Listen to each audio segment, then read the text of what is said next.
আলহামদুলিল্লাহ সবকিছু মিলে ব্যস্ততা ভালো যাচ্ছে And থাকে না কাজের মধ্যেই আছি অ্যান্ড এর মধ্যেই হচ্ছে খেলাটা উপভোগ করার চেষ্টা করছি যেহেতু world cup it's more of like a festival in our country and বাংলাদেশে আমার মনে হয় যে প্রত্যেকটা ম্যাচে হতে আর কি ম্যাচ ডেতেও স্পেশালি ব্রাজিল বা আর্জেন্টিনা বা জার্মানি বা স্পেন প্রত্যেকটা ডেতে একটা ঈদের মতো একটা ফেস্টিভ্যাল কাইন্ড থাকে সো ওই জায়গা থেকে আমি আর কি এই টাইমটা আর কি 4 বছর পরে এই টাইমটা আমি খুবই এনজয় করি থাকে না সবাই এত বেশি এক্সাইটেড থাকে গেমসগুলো নিয়ে অ্যান্ড সবাই হচ্ছে একদম ফুটবল নিয়ে গবেষণা এক একজন গবেষক হয়ে যায় বেসিক্যালি সো ওই জায়গা থেকে আমিও কিছুটা গবেষক ফুটবল নিয়ে থাকে না যে আর কি আমার Brazil fan huge Brazilian football fan so ওই জায়গা থেকে আমি প্রত্যেকটা দিনই প্রত্যেকটা গেমে এনজয় করছি সো এটাই অ্যামেজিং।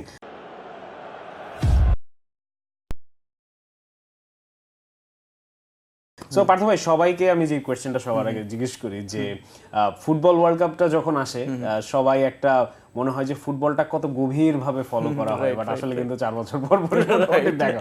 সো ওই জায়গা থেকে এই যে একটা গভীরতা এবং একটা 4 বছর পর একটা দলের প্রতি এরকম অদ্ভুত রকমের রিলিজিয়ন্স যে চলে আসে, আপনার কাছ থেকে আমি যেটা জানতে চাই সেটা হচ্ছে যে কোন দলটাকে আপনি সাপোর্ট করেন এবং ওই দলটার সাপোর্ট করার আসলে জেনেসিস বা অরিজিন স্টোরিটা আসলে রাইট।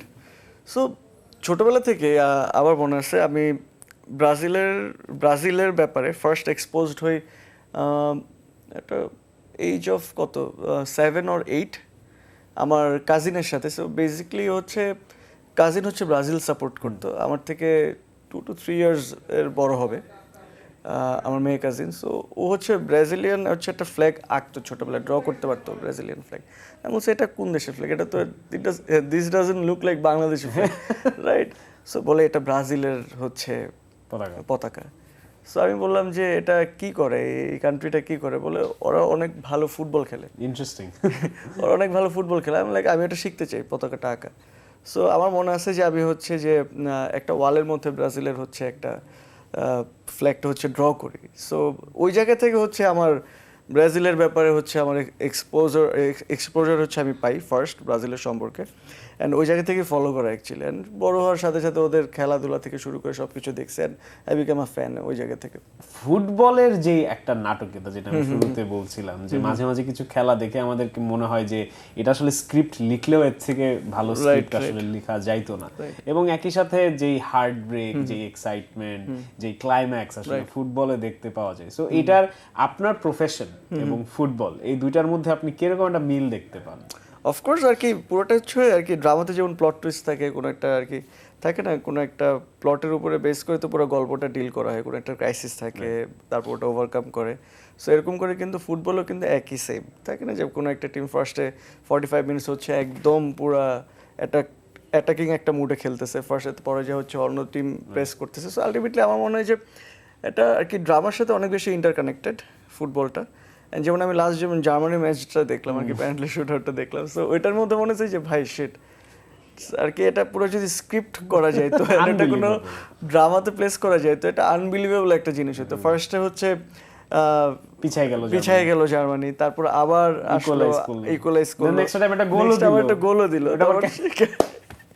অনেক ক্রেজি। অ্যান্ড আমার মনে হয় যে ড্রামা বা জীবনের সাথে ফুটবলের একটা অনেক সুন্দর একটা আলিঙ্গন আছে।